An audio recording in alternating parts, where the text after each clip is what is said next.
The morning sun spilled over my ranch like liquid gold, glinting off the dewy grass and the steel gates I'd installed last year. Peace. Finally, a moment where I could sip my coffee and listen to nothing but the low hum of cattle and the occasional hawk circling overhead. That peace, of course, didn't last long.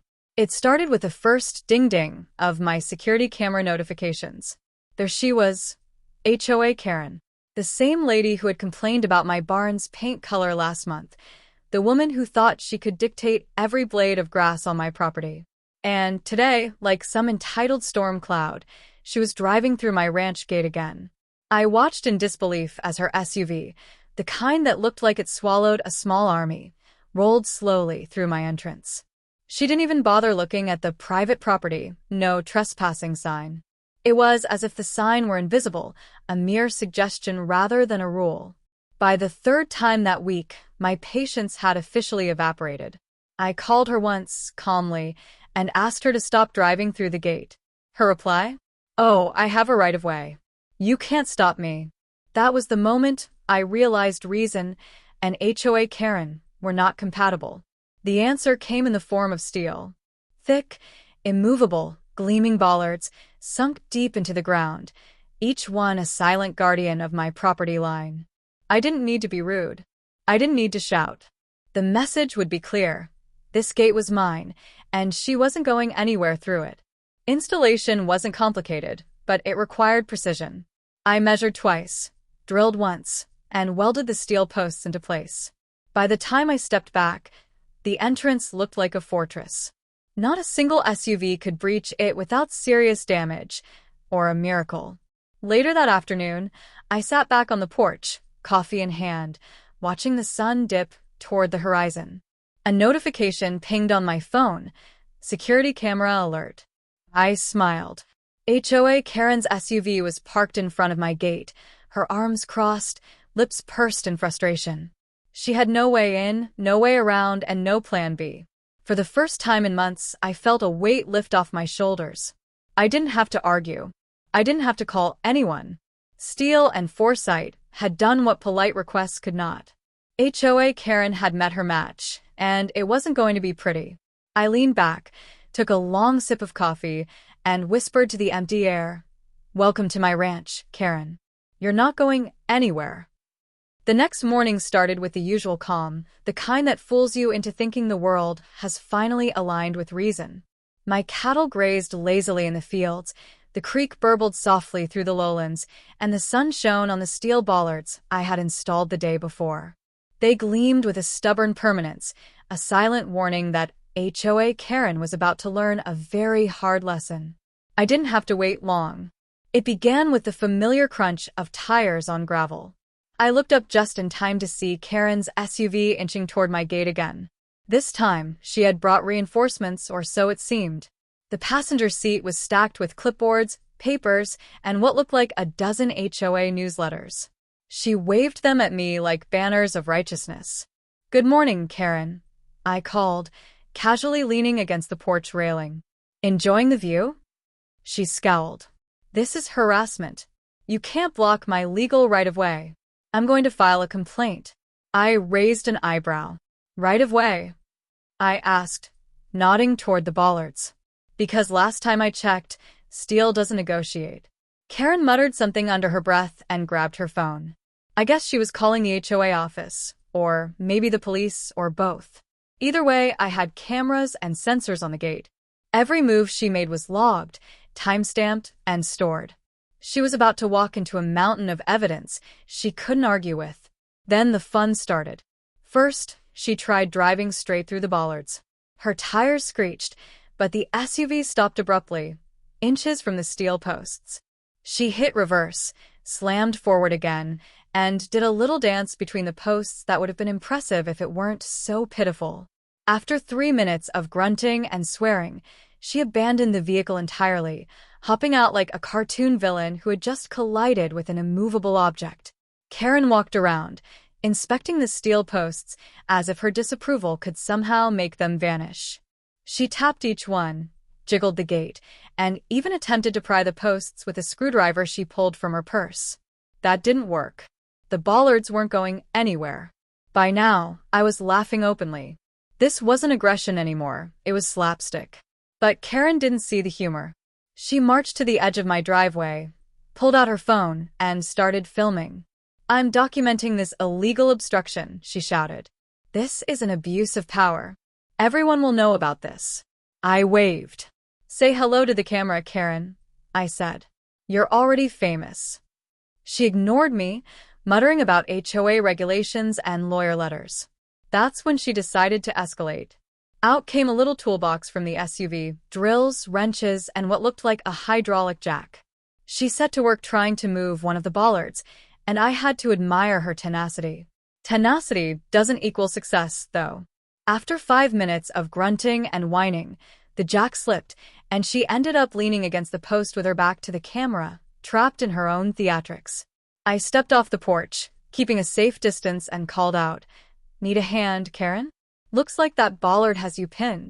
She spun around, red-faced, waving the jack like a weapon. "You can't do this.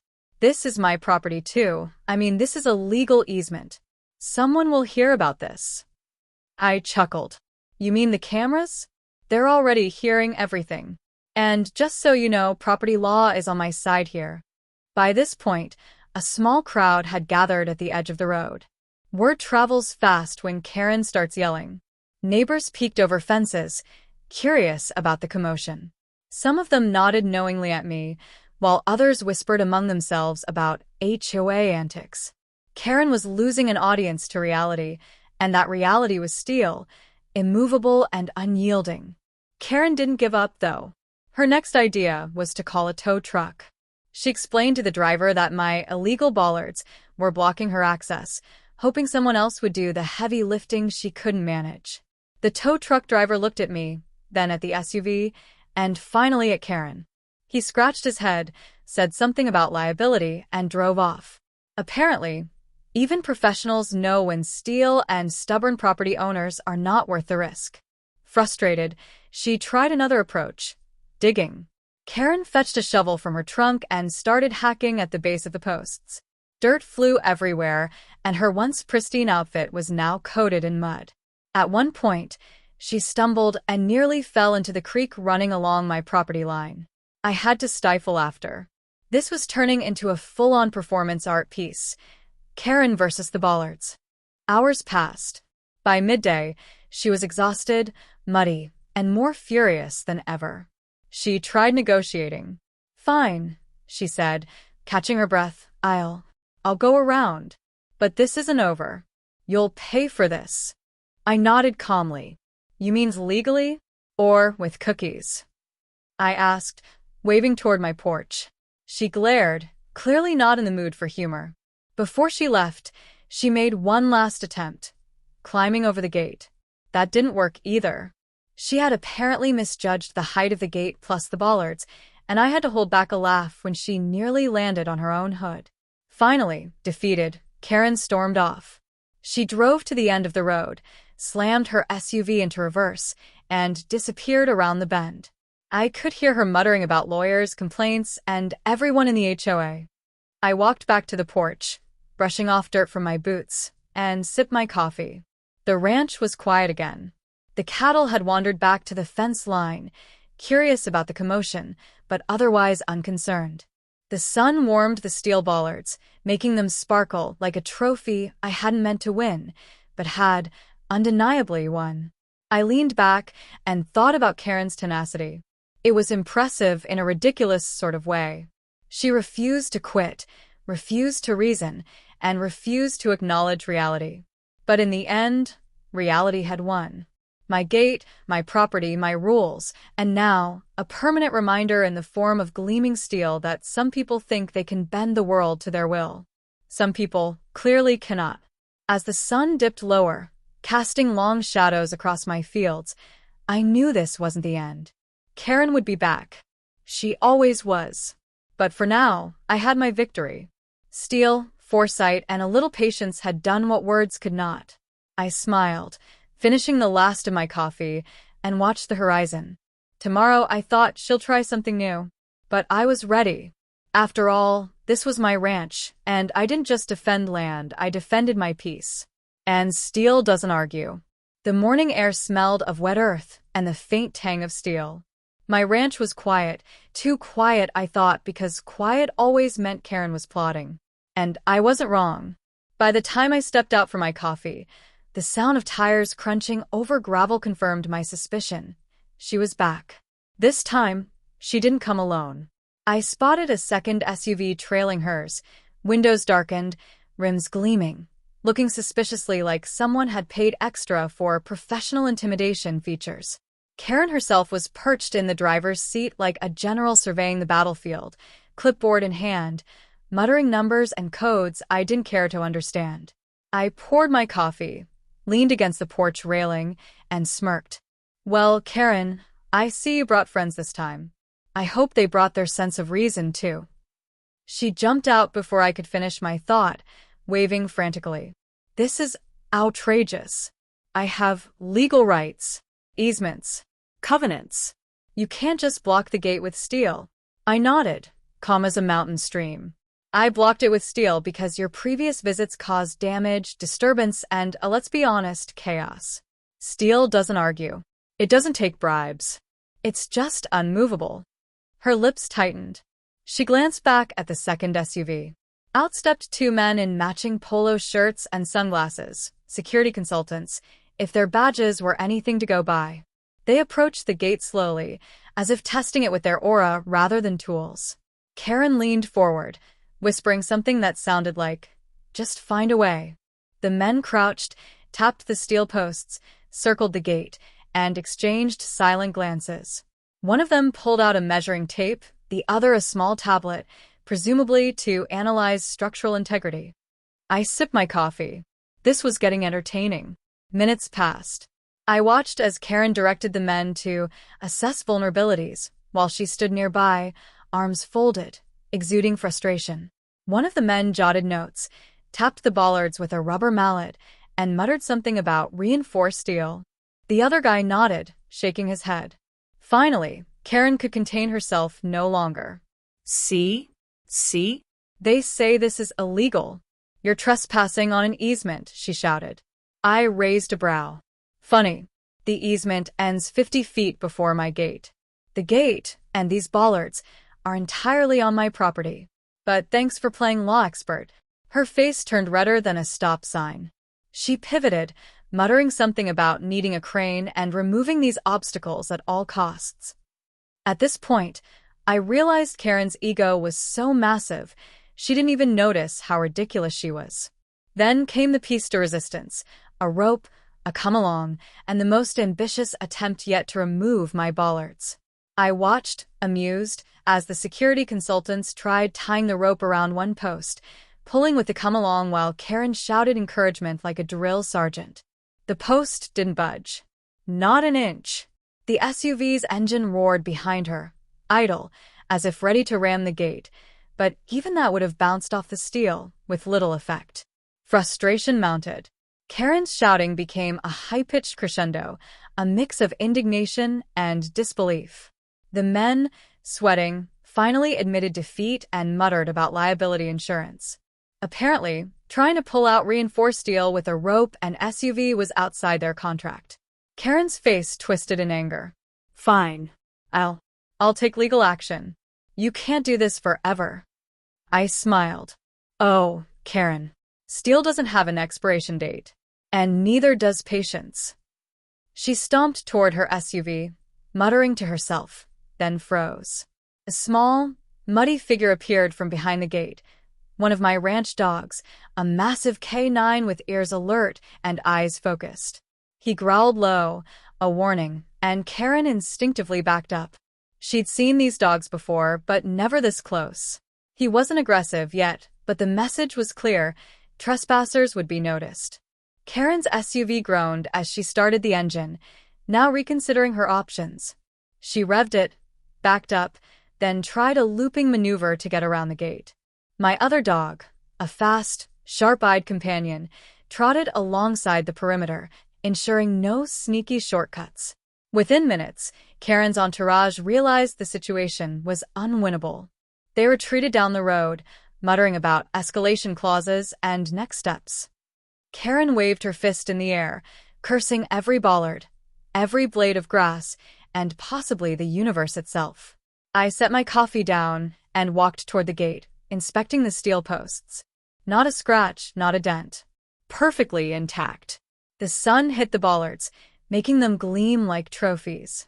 I ran my hand along one post, imagining the satisfaction of outsmarting Karen for the third time in a row. By afternoon, word had spread through the neighborhood. Neighbors peeked over fences, whispering about Karen's latest stunt. Some laughed quietly. Others shook their heads. Karen, meanwhile, had disappeared around the bend, likely regrouping for her next absurd attempt. I leaned back against the gate, taking a long breath. The day had been long, but victorious. My property, my rules, my steel. Karen's escalation tactics were impressive only in their stubbornness. They were otherwise doomed from the start. Tomorrow, I thought, she'll try something even more ridiculous. But I was ready. Steel, foresight, and a little patience had turned the tables. And one thing was clear. My ranch wasn't just land. It was a fortress, and Karen had learned, painfully, that she wasn't welcome. As the sun dipped below the horizon, the last golden rays hitting the steel bollards, I smiled. For now, peace had returned. But the story wasn't over. Karen would be back. She always was. And when she did, I would be ready. Steel doesn't argue. Steel doesn't retreat. And neither do I. The next morning, the ranch felt unusually quiet. Too quiet. Birds chirped lazily, the cattle grazed without a care, and the sun cast long shadows across the steel bollards like silent sentinels. That quiet, I knew, was deceptive. Karen was brewing something. Whatever it was, it would be ridiculous. And I wasn't wrong. By 9 a.m., the familiar crunch of tires on gravel announced her arrival. This time, however, it wasn't just one SUV. It was a small caravan. 3 vehicles, all black, all suspiciously shiny, and all clearly designed to intimidate. Karen herself drove the lead SUV, wearing sunglasses that screamed, I mean business, and a wide-brimmed hat that only made her look like a villain in a low-budget action movie. I stepped onto my porch, coffee in hand, and greeted her. Morning, Karen. Back again? I didn't think you'd have the stamina after yesterday. Her response was a glare so intense it could have burned steel. You haven't seen the last of me, she spat. I've called in professionals. Today this gate comes down. Mark my words. I smirked. Professionals. That word always amused me. Sometimes professional just meant someone gullible enough to follow Karen's insane ideas. From the caravan, 2 men in suits stepped out, briefcases in hand. One carried what looked suspiciously like a clipboard, the other a small drone. Karen waved her arms dramatically, issuing orders like a general preparing for a siege. We're going to document this obstruction, she declared. We have legal experts, civil engineers, and drone footage. This gate is coming down. I sipped my coffee and leaned against the railing, amused. Oh, the bollards aren't moving, but I do admire your optimism. Karen didn't answer. She was already in full operation mode. The drone took flight, buzzing overhead, scanning the gate. One of the men in suits typed furiously on a tablet, presumably collecting evidence, to present to some HOA tribunal that didn't exist outside of her imagination. The other began pacing back and forth, muttering about structural compliance and civil obstruction.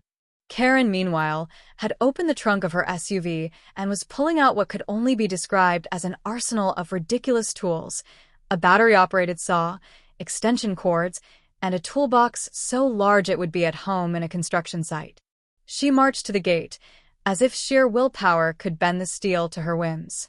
I decided it was time to escalate as well, but my weapon was much simpler: cleverness. As Karen attempted to saw through the base of one bollard, I casually strolled down the driveway, hands in my pockets. Careful, I said. Those are reinforced steel. Might dull your blades. She ignored me. Sparks flew as her saw hit nothing but steel. The drone buzzed closer, capturing every futile attempt. Her professional-looking assistants winced as the saw struggled and the extension cord became tangled around her legs. Finally, frustrated, Karen stomped back to the SUV. "We need heavier equipment," she shouted. "Cranes. Jackhammers. Something that can remove these bollards." I chuckled. "You know, Karen, a bulldozer might be overkill, but feel free to try." She froze, scanning the horizon as if willing a bulldozer to appear from thin air.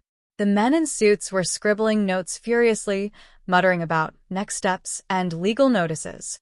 Clearly, this operation was collapsing under its own ridiculousness. But Karen wouldn't quit. She pivoted and approached the gate from a different angle, this time trying to dig around the posts.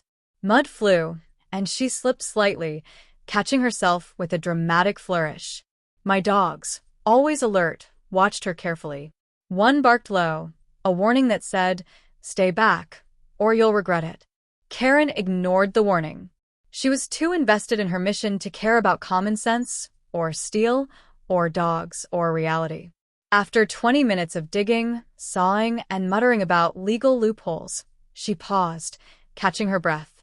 Her sunglasses had slid down her nose, her hat was crooked, and mud covered her shoes. She looked like a war correspondent embedded in a trench rather than a suburban HOA member.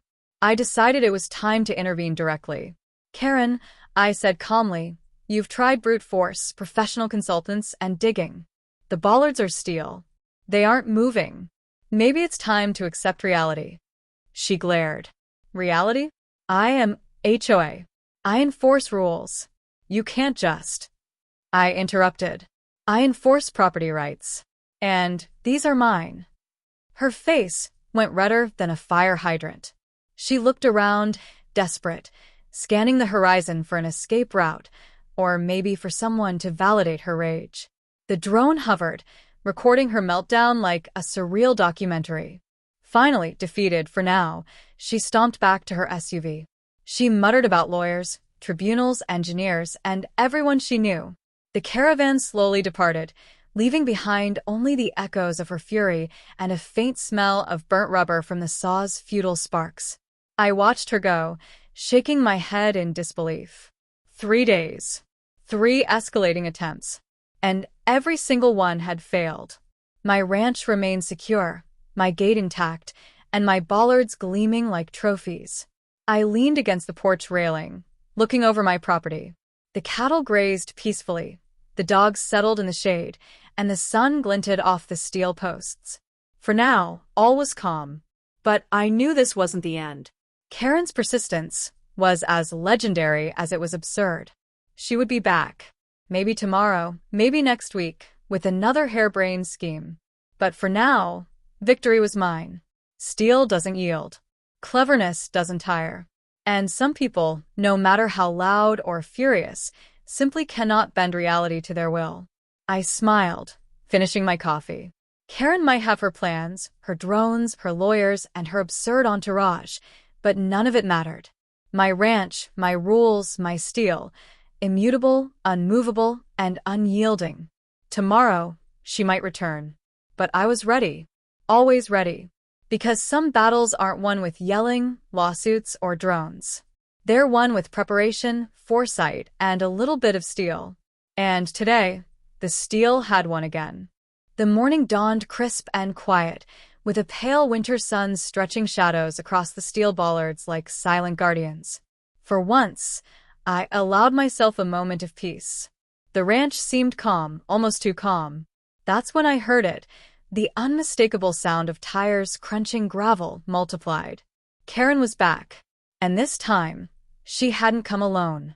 Her SUV rolled up first, but behind it were 3 more vehicles, each crammed with neighbors from the HOA, some eager, some clearly coerced. Karen had apparently decided that if brute force and professionals didn't work, she would try a community coup. I poured a fresh cup of coffee and leaned against the porch railing, already anticipating the chaos. As she hopped out of her SUV, clipboard in hand, she looked like a general rallying her troops. "Everyone," she called. "This gate is illegal. We need to reclaim our easement." The neighbors fidgeted, glancing at the steel bollards, at the fence line, at my sprawling ranch.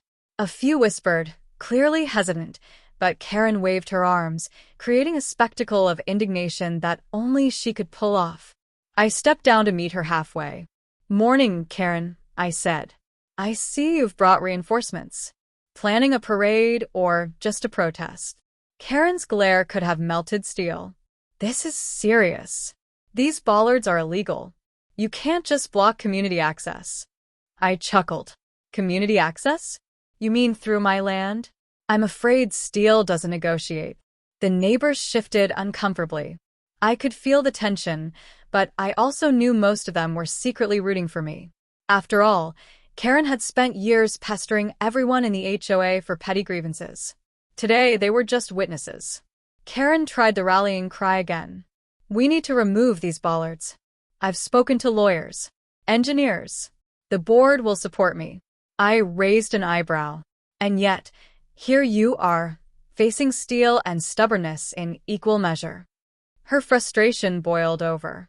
She marched to the first bollard with a determined glare, inspecting it like it might magically bend to her will. One of her HOA friends, a middle-aged man nervously clutching a clipboard, tried to help by poking at the bollard with a wrench. The post didn't move. Not an inch. He recoiled, muttering about reinforced steel and insurance liability. Karen's response was predictable. She pulled out a megaphone. "Everyone listen. This is unacceptable. We need action." I leaned against the porch and sipped my coffee. Action? Sure, by definition she was taking action, but all of it futile. The dogs, sensing the tension, came out from the shade and stationed themselves by the gate, low growls warning anyone daring enough to try crossing. Karen, oblivious to the dogs, decided to escalate further. She began snapping photos of the bollards, taking measurements, and making dramatic gestures as if her camera could magically record a loophole in property law. The neighbors watched, some frowning, others silently laughing at the absurdity. Then came her piece de resistance, the petition. Karen whipped out a stack of forms and began handing them to neighbors, urging signatures for an emergency HOA action to remove illegal barriers. She waved the clipboard at me. "See? Community support. This is illegal, and you'll be held accountable." I shook my head. Community support doesn't trump private property. And these steel posts? Still immovable. Still my property. And still not moving. Karen's face turned crimson. She stomped her foot, muttering about lawyers, tribunals, and everyone who would back her in this fight. She tried to enlist her neighbors, but by now, most had realized that supporting her meant helping her lose. A few sheepishly returned the petitions, saying, "Maybe she's overreacting." The megaphone came out again, louder this time. Karen's voice rang across the property. "This is tyranny. Illegal barricades. Who do you think you are?" I called out calmly, enjoying the performance. "I'm a property owner who installed steel posts to protect my land from repeated trespassing. Nothing illegal about that. Steel doesn't argue. And neither do I." Her rage intensified. She stomped toward the SUV, muttering about bringing in heavy machinery next. I realized she had reached the limit of creativity, or sanity. By this point, the dogs were stationed at the fence line, growling low and warning anyone to stay back. Karen's community army, despite their numbers, hesitated. Minutes later, she retreated, temporarily defeated, back to her lead SUV. She muttered about lawyers, engineers, and next steps. One of her volunteers whispered, "Maybe we overdid it." Karen shot him a glare that could curdle milk, then started her caravan back down the gravel road. I watched them go, smiling. My ranch was calm again, the cattle grazing lazily, the dogs lounging in the shade. The steel bollards gleamed in the late afternoon sun, a monument to patience, preparation, and property rights. I returned to the porch and poured another cup of coffee. Karen might come back with lawyers, machines, or an army, but for now, the victory was mine. The lesson had been delivered without violence, without argument, just steel, cleverness, and calm resolve. The horizon glowed orange as the sun set. Tomorrow, Karen would surely hatch a new plan. Maybe a legal assault, maybe something more absurd. But I would be ready. Steel doesn't bend.